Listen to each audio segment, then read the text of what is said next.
Utang Indonesia dengan Singapura bila nak bayar? Ini nih masih utang dengan Rusia beda, jadi belum habis lagi nih. Tawaran untuk mengolah minyak dan gas di Indonesia itu sejalan dengan kedua belah pihak negara yang berniat untuk mengerjakan proyek kerjasama eksplorasi. Rusia pun banyak juga minyak dan gas dia beda. Aku rasa lebih banyak minyak dan gas negara Rusia tak di dalam dunia nih. Coba bawa ke orang yang menonton video ini, betul tak minyak dan gas di Rusia itu jauh lebih banyak dalam dunia ini dibanding sama negara Indonesia? Komen dekat bawah. Kau dukunglah minyak dan gas di Indonesia nih biar dikelola sama Rusia. Biar dikelola sama negara Rusia tuh biar apa beda? Angkat telur. Ya sekarang kan kita harus dukung rencana-rencana pemerintah Indonesia. Suruh aja tuh Petronas Malaysia tuh kelola minyak dan gas yang ada di Indonesia. Buat SPBU Petronas banyak di Indonesia. Biar harga minyak di Indonesia nih turun macam di Malaysia. Kalau kayak gitu balik tak nak pula C.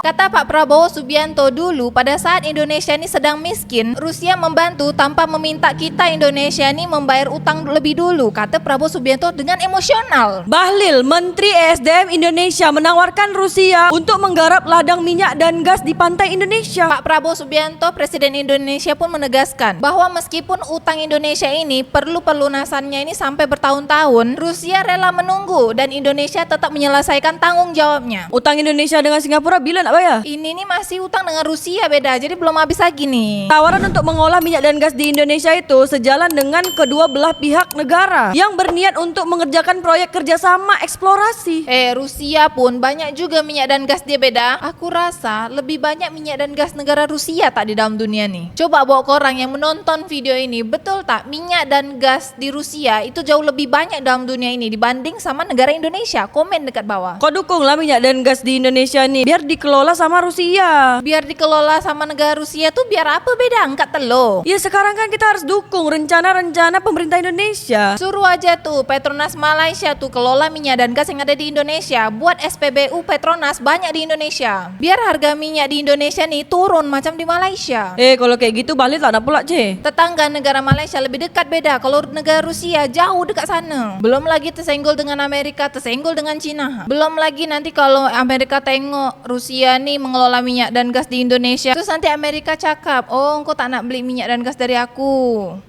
Nanti sibuk Bahlil tergagap-gagap jawab apa? Kalau Bahlil gagap biasa Prabowo yang klarifikasi C. Prabowo Subianto, Presiden Indonesia pun menilai hubungan dengan negara Rusia kini semakin berkembang pesat dan semakin erat hubungan dia orang. Karena tidak hanya sebagai persahabatan negara, tapi juga bekerja sama sebagai kemitraan. Tawaran dengan Rusia ini diharapkan pemerintah Indonesia ini menjadi pijakan bagi proyek-proyek migas di masa depan sekaligus menyuntikkan investasi teknologi ke dalam industri yang ada di nasional ini. Biar pertemanan tidak putus, pinjam dulu 100, kata Yusuf. Studi di Indonesia ini mengatakan tambang nikel ini bisa menyebabkan kerusakan DNA dan memicu kanker. Tak apalah, yang penting kan Indonesia ini sukses mengeksplorasi nikelnya.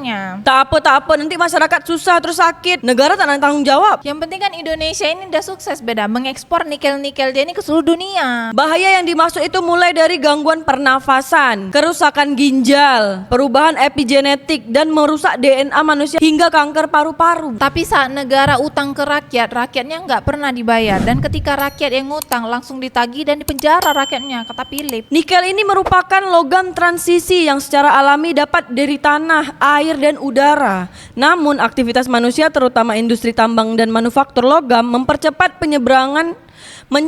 penyebarannya ke lingkungan dalam kadar yang bisa membahayakan umat manusia melalui udara, tanah dan air. Indonesia tidak miskin, yang miskin hanya rakyatnya, kata Timah. Awas dok kena buzzer WKWK, kata Asyam Syafiq. Pendapatan negara Indonesia itu paling besarnya itu dari pajak sekitar 82%. Lalu emas, minyak, nikel, batu bara tuh uangnya kemana? Sekarang ini pun masih miskin Pak Prabowo Subianto, 64% rakyat miskin. Pemerintah aja nggak mau ngakuin itu, kata Rehan. 51% saham Freeport apa pengaruhnya, kata Cristiano. Dijawab sama-sama Rahasi. Hasil tambang diambil grup serakah dan tamak. Hahaha. Negara komunis nih malah galakan yang negara religi kalau ditagih utangnya, kata Eric Stubb. Di Indonesia tuh memang kayak gitu. Yang punya hutang nih lebih galak daripada yang diutangin. Zaman Bung Karno, se-Asia dan Indonesia adalah negara yang terpilih oleh Uni Soviet untuk menjadikan Indonesia menjadi negara maju dan menguasai teknologi. Tapi menurut bapak saya, apa daya Amerika menggagalkan itu semua dengan skenario G30 SPKI.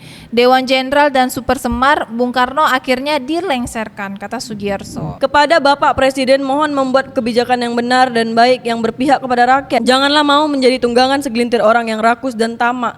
Mohon tegas Bapak Presiden, Bapak pemimpin rakyat Indonesia yang sekarang. Bapak sudah kaya, Bapak dipilih untuk diamanahi oleh rakyat. Mohon bekerja samalah untuk rakyat juga Bapak. Rakyat dan alam semesta di Indonesia akan bersaksi kelak di hadapan Tuhan atas kepemimpinan Bapak, kata Itzvi THV. Spesialis jilat kah? Semua pemimpin yang dijumpai dipuji secara berlebihan seperti hidup Jokowi, kata Firya. Kalau jilat tuh tidak lah, angkat telur tuh iya. Masalahnya beda, nggak semua orang tahu manfaat angkat telur di dunia nyata. Loh kan jual beli hasil tambang atau raw maupun logam dan minyak ada PPN dan PNBP-nya juga, kata Armando. Dijawab sama Ormaji. Betul Mas, tapi logikanya penghasilan tambang pasti lebih besar dari pajak. Ini pajaknya doang kelihatannya, hasil tambangnya mana? Dijawab sama Dewa. Kalau cuman kebagian pajaknya mending gua kelola hasil bagi dua aja gimana? Saat Indonesia miskin, emang sekarang udah kaya, kata Jeko. Makanya untuk di saat ini, negara Indonesia ini harus mendekatkan diri dengan berbagai negara di luar sana supaya dapat mengolah tambang-tambang yang ada di Indonesia. Kalau gitu nggak perlu Bu Sri Mulyani yang jadi Menku, cukup Cipong aja bisa, kata Fendi. Dijawab sama Khairul Anwar. Cukup Gufron Makoli Z yang jadi. Dijawab lagi sama Devina. Kita juga bisa loh Kak, katanya. Dijawab lagi sama Ade. Mitosnya menteri terbaik tapi jagonya cuma ngutang. Buat korang yang nonton video ini di tahun 2999, apakah pertambangan di Indonesia ini masih ada di tahun 2999? Dan apakah Indonesia ini masih ada di tahun segitu? Komen dekat bawah. Ya hasilnya semua ke kantong pejabat negara. Kan besar itu tunjangan hidupnya, kata Arianto. Dijawab sama Asmara. Moga kita bisa kayak negara maju lainnya. Tidak hanya mengandalkan mahasiswa tapi seluruh rakyat ikut turun demo juga. Mahasiswa demo-demo tuh sebenarnya tak guna. Inilah saatnya tambang-tambang di Indonesia ini harus diolah. Coba yang terhormat Ibu Sri Mulyani bantu jelaskan kepada kami rakyat Indonesia. Love. Nak dijelaskan macam mana? Kan pendapatan paling banyak di Indonesia ini 82%-nya itu dari pajak rakyat. Jadi bukan dari tambang nikel, tambang emas, tambang batu bara, apalagi minyak dan gas. Dan sebentar lagi rakyat akan kebagian tambang kok pas lomba 17-an. Hadiahnya sarung dan peci, kata ini Budi. Itu tambang tali beda. Iya, tarik tambang. Digarong semua sama Luhut. Astagfirullahaladzim, kata Alfian. Kita nih sebagai rakyat Indonesia, kita cukup nonton aja apa yang dibuat sama pemerintah Indonesia. Tapi ingat, dicatat dan direkam apa yang terjadi supaya menjadi pelajaran untuk generasi-generasi di masa depan. Buat korang yang nonton video ini di tahun 2999, nah banyak kan yang bisa kalian nonton pelajaran-pelajarannya? Bancakan pejabat dari dulu kala. Jadi kalau mau ikut bancakan jadilah pejabat, kata Juprianto. Masalahnya beda, tak semua orang di Indonesia ini bisa jadi pejabat. Mampunya menjadi kuli dan kuli di negara orang. Jadi udah sampai di negara orang pun jadi kuli. Tapi warga Jawa mau menguasai Jepang dan Korea sampai pemerintahannya. Ya tapi kan harus menjadi kuli dulu di negara Jepang dan Korea, baru bisa menguasai Jepang dan Korea di yang akan datang. Hukum gantung di alun-alun para koruptor dan miskinkan 3 turunannya, kata Syafi. Pak Prabowo tak sampai hati beda. Kalau dulu ya waktu belum jadi presiden, dia nak kejar koruptor sampai ke Kutub Utara. Kalau sekarang dia ini kasihan dengan keluarga koruptor. Maka pantaslah jika Papua, Aceh dan daerah lain ingin merdeka karena kekayaan alam mereka telah dirampok oleh pejabat-pejabat pusat